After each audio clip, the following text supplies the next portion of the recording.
Chapter 58.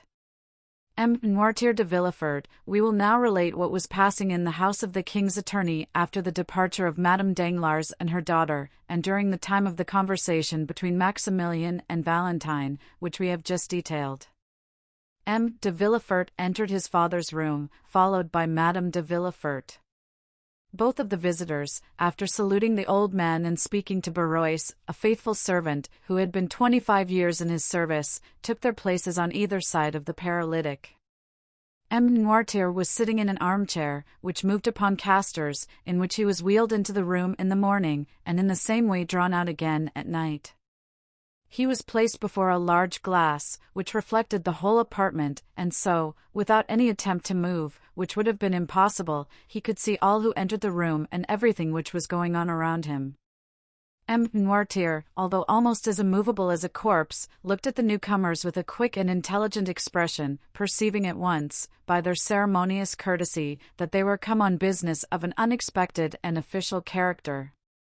Sight and hearing were the only senses remaining, and they, like two solitary sparks, remained to animate the miserable body which seemed fit for nothing but the grave. It was only, however, by means of one of these senses that he could reveal the thoughts and feelings that still occupied his mind, and the look by which he gave expression to his inner life was like the distant gleam of a candle which a traveler sees by night across some desert place, and knows that a living being dwells beyond.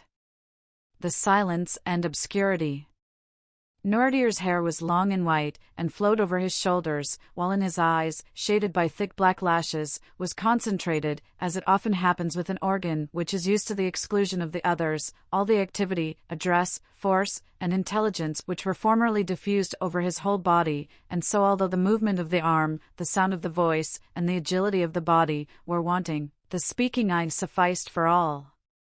He commanded with it. It was the medium through which his thanks were conveyed. In short, his whole appearance produced on the mind the impression of a corpse with living eyes, and nothing could be more startling than to observe the expression of anger or joy suddenly lighting up these organs, while the rest of the rigid and marble-like features were utterly deprived of the power of participation.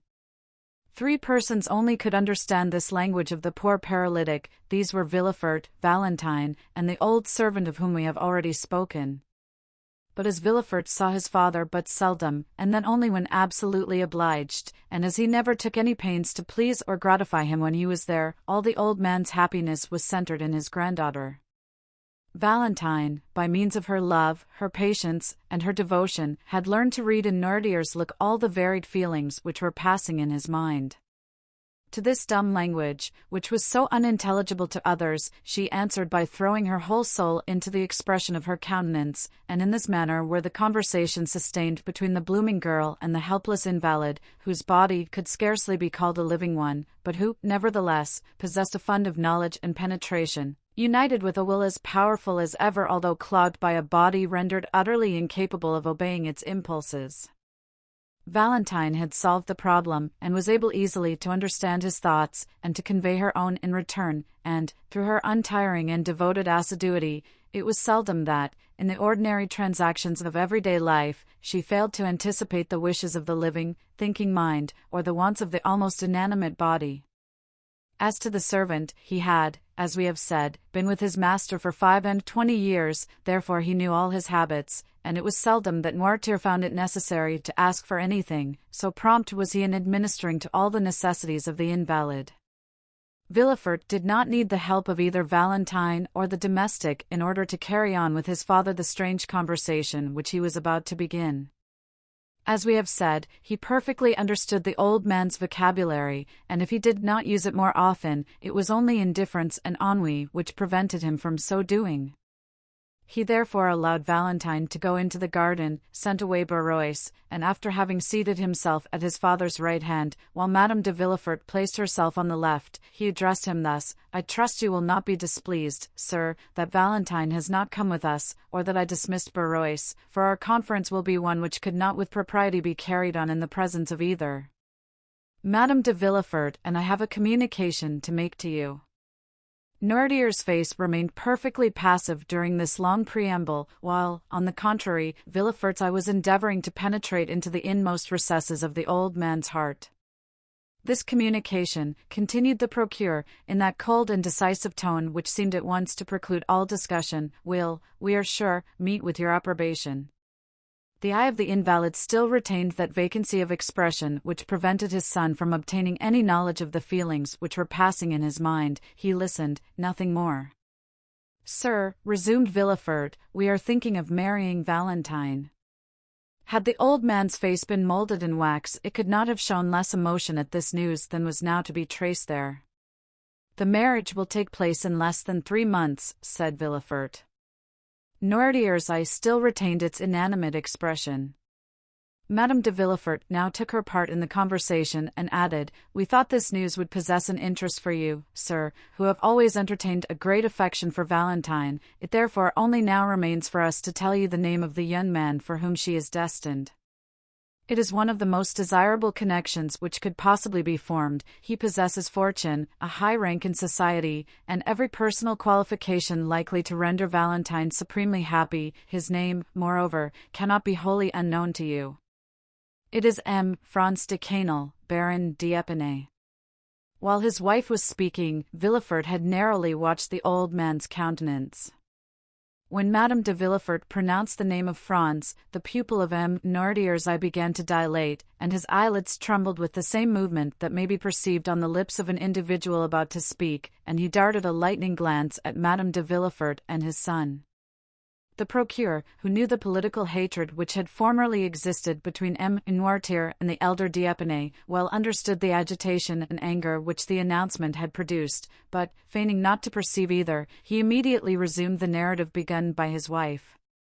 Sir, said he, you are aware that Valentine is about to enter her 19th year, which renders it important that she should lose no time in forming a suitable alliance. Nevertheless, you have not been forgotten in our plans, and we have fully ascertained beforehand that Valentine's future husband will consent, not to live in this house, for that might not be pleasant for the young people, but that you should live with them, so that you and Valentine, who are so attached to each other, would not be separated, and you would be able to pursue exactly the same course of life which you have hitherto done, and thus, instead of losing, you will be a gainer by the change, as it will secure to you 2 children instead of 1, to watch over and comfort you. Noirtier's look was furious. It was very evident that something desperate was passing in the old man's mind, for a cry of anger and grief rose in his throat, and not being able to find vent in utterance, appeared almost to choke him, for his face and lips turned quite purple with the struggle. Villefort quietly opened a window, saying, "It is very warm, and the heat affects M. Noirtier." He then returned to his place, but did not sit down. This marriage, added Madame de Villefort, is quite agreeable to the wishes of M. d'Épinay and his family. Besides, he had no relations nearer than an uncle and aunt, his mother having died at his birth, and his father having been assassinated in 1815, that is to say, when he was but 2 years old. It naturally followed that the child was permitted to choose his own pursuits, and he has, therefore, seldom acknowledged any other authority but that of his own will. That assassination was a mysterious affair, said Villefort, and the perpetrators have hitherto escaped detection, although suspicion has fallen on the head of more than one person. Noirtier made such an effort that his lips expanded into a smile. Now, continued Villefort, those to whom the guilt really belongs, by whom the crime was committed, on whose heads the justice of man may probably descend here, and the certain judgment of God hereafter, would rejoice in the opportunity thus afforded of bestowing such a peace offering as Valentine on the son of him whose life they so ruthlessly destroyed. Noirtier had succeeded in mastering his emotion more than could have been deemed possible with such an enfeebled and shattered frame. "Yes, I understand," was the reply contained in his look, and this look expressed a feeling of strong indignation, mixed with profound contempt. Villefort fully understood his father's meaning, and answered by a slight shrug of his shoulders. He then motioned to his wife to take leave. "Now, sir," said Madame de Villefort, "I must bid you farewell. Would you like me to send Edward to you for a short time?" It had been agreed that the old man should express his approbation by closing his eyes, his refusal by winking them several times, and if he had some desire or feeling to express, he raised them to heaven. If he wanted Valentine, he closed his right eye only, and if Barrois, the left. At Madame de Villefort's proposition he instantly winked his eyes. Provoked by a complete refusal, she bit her lip and said, "Then shall I send Valentine to you?" The old man closed his eyes eagerly, thereby intimating that such was his wish. And Madame de Villefort bowed and left the room, giving orders that Valentine should be summoned to her grandfather's presence, and feeling sure that she would have much to do to restore calmness to the perturbed spirit of the invalid. Valentine, with a color still heightened by emotion, entered the room just after her parents had quitted it. One look was sufficient to tell her that her grandfather was suffering, and that there was much on his mind which he was wishing to communicate to her. "Dear grandpapa," cried she, "what has happened? They have vexed you, and you are angry?" The paralytic closed his eyes in token of assent. "Who has displeased you? Is it my father? No, Madame de Villefort? No, me?" The former sign was repeated. "Are you displeased with me?" cried Valentine in astonishment. Noirtier again closed his eyes. "And what have I done, dear grandpapa, that you should be angry with me?" cried Valentine. There was no answer, and she continued, "I have not seen you all day. Has anyone been speaking to you against me?"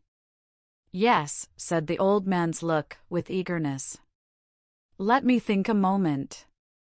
I do assure you, grandpapa, and Madame de Villefort have just left this room, have they not?" "Yes." "And it was they who told you something which made you angry?" "What was it then?" "May I go and ask them, that I may have the opportunity of making my peace with you?" "No, no," said Noirtier's look. "Ah, you frighten me. What can they have said?" And she again tried to think what it could be. "Ah, I know," said she, lowering her voice and going close to the old man. "They have been speaking of my marriage, have they not?" "Yes," replied the angry look. "I understand, you are displeased at the silence I have preserved on the subject. The reason of it was, that they had insisted on my keeping the matter a secret, and begged me not to tell you anything of it. They did not even acquaint me with their intentions, and I only discovered them by chance. That is why I have been so reserved with you, dear grandpapa. Pray forgive me." But there was no look calculated to reassure her. All it seemed to say was, "It is not only your reserve which afflicts me." "What is it, then?" asked the young girl. "Perhaps you think I shall abandon you, dear grandpapa, and that I shall forget you when I am married?" "No, they told you, then, that M. d'Épinay consented to our all living together?" "Yes." "Then why are you still vexed and grieved?" The old man's eyes beamed with an expression of gentle affection. "Yes, I understand," said Valentine, "it is because you love me." The old man assented. "And you are afraid I shall be unhappy?" "Yes." "You do not like M. Franz?" The eyes repeated several times, "No, no, no." "Then you are vexed with the engagement?" "Yes." "Well, listen," said Valentine, throwing herself on her knees, and putting her arm round her grandfather's neck. "I am vexed, too, for I do not love M. Franz d'Épinay." An expression of intense joy illumined the old man's eyes. "When I wished to retire into a convent, you remember how angry you were with me?" A tear trembled in the eye of the invalid. "Well," continued Valentine, "the reason of my proposing it was that I might escape this hateful marriage, which drives me to despair." Noirtier's breathing came thick and short. "Then the idea of this marriage really grieves you too?" "Ah, if you could but help me, if we could both together defeat their plan." "But you are unable to oppose them, you, whose mind is so quick, and whose will is so firm, are nevertheless as weak and unequal to the contest as I am myself. Alas, you, who would have been such a powerful protector to me in the days of your health and strength, can now only sympathize in my joys and sorrows, without being able to take any active part in them. However, this is much, and calls for gratitude, and heaven has not taken away all my blessings when it leaves me your sympathy and kindness. At these words there appeared in Noirtier's eye an expression of such deep meaning that the young girl thought she could read these words there. "You are mistaken, I can still do much for you." "Do you think you can help me, dear grandpapa?" said Valentine. "Yes." Noirtier raised his eyes. It was the sign agreed on between him and Valentine when he wanted anything. "What is it you want, dear grandpapa?" said Valentine, and she endeavored to recall to mind all the things which he would be likely to need, and as the ideas presented themselves to her mind, she repeated them aloud. Then, finding that all her efforts elicited nothing but a constant "no," she said, "Come, since this plan does not answer, I will have recourse to another." She then recited all the letters of the alphabet from A down to N. When she arrived at that letter, the paralytic made her understand that she had spoken the initial letter of the thing he wanted. "Ah," said Valentine, "the thing you desire begins with the letter N. It is with N that we have to do, then." "Well, let me see, what can you want that begins with N?" "No, yes, yes, yes," said the old man's eye. "Ah, it is no, then?" "Yes." Valentine fetched a dictionary, which she placed on a desk before Noirtier. She opened it, and, seeing that the old man's eye was thoroughly fixed on its pages, she ran her finger quickly up and down the columns. During the 6 years which had passed since Noirtier first fell into the sad state, Valentine's powers of invention had been too often put to the test not to render her expert in devising expedients for gaining a knowledge of his wishes, and the constant practice had so perfected her in the art that she guessed the old man's meaning as quickly as if he himself had been able to seek for what he wanted.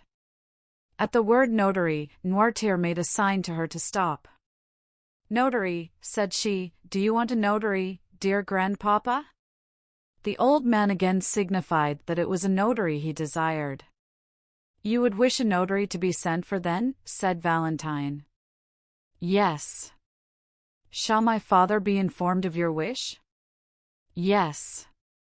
"Do you wish the notary to be sent for immediately?" "Yes." "Then they shall go for him directly, dear grandpapa." "Is that all you want?" "Yes." Valentine rang the bell, and ordered the servant to tell Monsieur or Madame de Villefort that they were requested to come to M. Noirtier's room. "Are you satisfied now?" inquired Valentine. "Yes." "I am sure you are. It is not very difficult to discover that." And the young girl smiled on her grandfather, as if he had been a child. M. de Villefort entered, followed by Barrois. "What do you want me for, sir?" demanded he of the paralytic. "Sir," said Valentine, "my grandfather wishes for a notary." At this strange and unexpected demand M. de Villefort and his father exchanged looks. "Yes," motioned the latter, with a firmness which seemed to declare that with the help of Valentine and his old servant, who both knew what his wishes were, he was quite prepared to maintain the contest. "Do you wish for a notary?" asked Villefort. "Yes." "What to do?" Noirtier made no answer. "What do you want with a notary?" again repeated Villefort. The invalid's eye remained fixed, by which expression he intended to intimate that his resolution was unalterable. "Is it to do us some ill turn?" "Do you think it is worth while?" said Villefort. "Still," said Barrois, with the freedom and fidelity of an old servant, "if M. Noirtier asks for a notary, I suppose he really wishes for a notary, therefore I shall go at once and fetch one."